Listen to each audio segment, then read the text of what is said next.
Assalamualaikum warahmatullahi wabarakatuh. Perkenalkan, nama saya Dinda Putri Siombing. Saya berasal dari kelas 12 MIPA B. Dan saya akan membacakan bahaya dari narkoba. Bahaya dan dampak narkoba pada hidup dan kesehatan. Peredaran dan dampak narkoba saat ini sudah sangat meresahkan. Mudahnya mendapat bahan berbahaya tersebut membuat penggunanya semakin meningkat, tak kenal jenis kelamin dan usia jika sudah mencicipi zat berbahaya ini. Meski ada beberapa jenis yang diperlukan untuk keperluan pengobatan, namun tetap saja harus mendapatkan pengawasan ketat dari dokter. Ada banyak bahaya narkoba bagi hidup dan kesehatan, di antaranya adalah dehidrasi.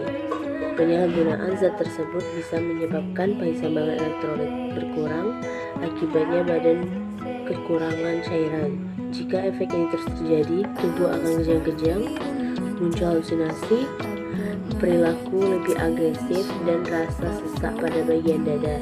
Jangka panjang dari dampak dehidrasi dapat menyebabkan kerusakan pada otak. Halusinasi menjadi salah satu efek narkoba yang sering digunakan seperti ganja. Tidak hanya itu saja, dalam dosis berlebihan juga bisa menyebabkan muntah, mual dan rasa takut yang berlebihan serta gangguan kecemasan. Menurunnya tingkat kesadaran. Pemakai yang menggunakan obat-obatan tersebut dalam dosis yang berlebih, efeknya justru membuat tubuh terlalu rileks sehingga kesadaran berkurang drastis. Beberapa kasus ini si pemakai terus dan tidak bangun-bangun, hilangnya kesadaran tersebut membuat koordinasi tubuh terganggu, sering bingung, dan terjadi perubahan perilaku. Dampak narkoba yang cukup berisiko tinggi adalah hilangnya ingatan mengenai lingkungan sekitar dan kematian.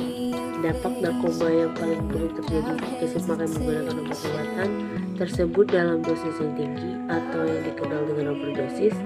Pemakaian sabu-sabu opium dan kokain bisa menyebabkan tubuh kejang-kejang dan jika dibiarkan dapat menimbulkan kematian.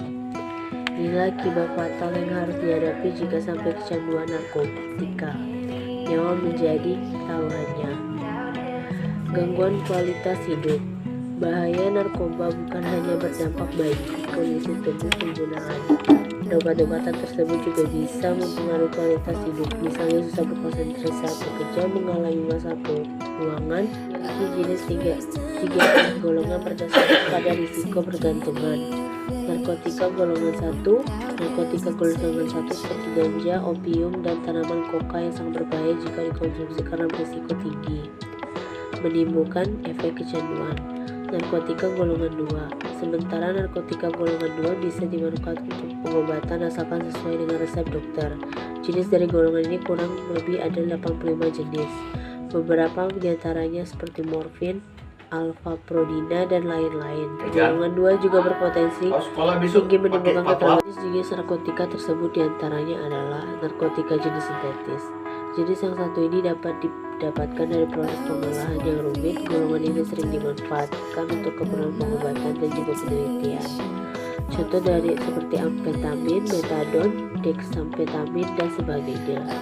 Narkotika jenis semi-sintetis. Pengolahan menggunakannya bahan utama berupa narkotika alami yang kemudian diisolasi dengan cara diekstraksi atau memakai proses lainnya. Contohnya adalah morfin, heroin, kodein, dan lain-lain. Narkotika jenis alami. Ganja dan koka menjadi contoh narkotika yang bersifat alami dan langsung bisa digunakan melalui proses sederhana. Karena kandungannya yang masih kuat, zat tersebut tidak diperbolehkan untuk dijadikan obat. Bahaya narkoba ini sangat tinggi dan bisa menyebabkan dampak buruk bagi kesehatan saat menggunakan. Salah satu akibat fatalnya adalah kematian. Narkotika golongan 3 dan yang terakhir narkotika golongan yang 3 memiliki risiko ketergantungan yang cukup ringan dan baik dimanfaatkan untuk pengobatan serta terapi. Sekian itu yang saya dapat sampaikan. Wassalamualaikum